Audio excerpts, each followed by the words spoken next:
महाभारत के कई श्राप और वरदान प्रसिद्ध हैं।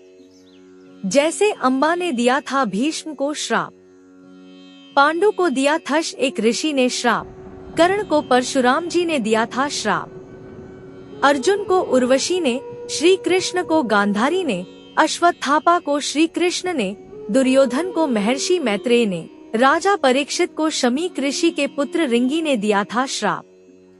उसी प्रकार द्रौपदी ने हिडिंबा के पुत्र घटोत्कच को एक श्राप दिया था। भीम पुत्र घटोत्कच की चर्चा उनके विशालकाय शरीर को लेकर और युद्ध में कोहराम मचाने को लेकर होती है। कर्ण ने अपने अमोघास्त्र का प्रयोग दुर्योधन के कहने पर भीम पुत्र घटोत्कच पर किया था, जबकि वह इसका प्रयोग अर्जुन पर करना चाहता था। यह ऐसा अस्त्र था जिसका वार कभी खाली नहीं जा सकता था, लेकिन वरदान अनुसार इसका प्रयोग एक बार ही किया जा सकता था। यदि कर्ण यह कार्य नहीं करता तो युद्ध का परिणाम कुछ और होता।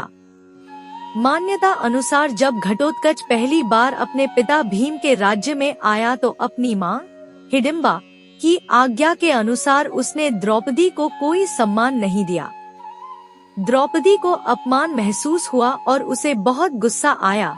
वह उस पर चिल्लाई कि वह एक विशिष्ट स्त्री है, वह युधिष्ठिर की रानी है, वह ब्राह्मण राजा की पुत्री है तथा उसकी प्रतिष्ठा पांडवों से कहीं अधिक है।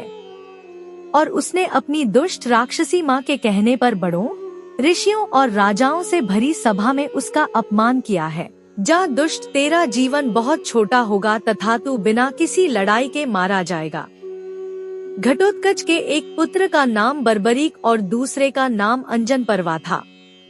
भीम के पुत्र घटोत्कच का विवाह दैत्यराज मुरा की बेटी कामकंटका से हुआ था। इस कामकंटका को भगवान श्री कृष्ण ने वरदान दिया था कि तेरी कोख से एक महावीर पुत्र जन्म लेगा जिसको युद्ध में कोई परास्त नहीं कर सकेगा, वो सर्वशक्तिमान होगा।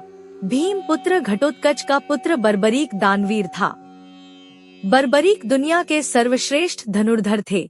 अर्जुन और कर्ण से भी बड़े धनुर्धर थे। बर्बरीक के लिए 3 बाण ही काफी थे, जिसके बल पर वे कौरवों और पांडवों की पूरी सेना को समाप्त कर सकते थे। यह बात जानकर श्री कृष्ण से उससे दान में उसका शीश मांग लिया। बाद में श्री कृष्ण ने कहा कि कलयुग में तुम मेरे नाम से पूजे जाओगे। वर्तमान में उन्हें खाटू श्याम कहते हैं।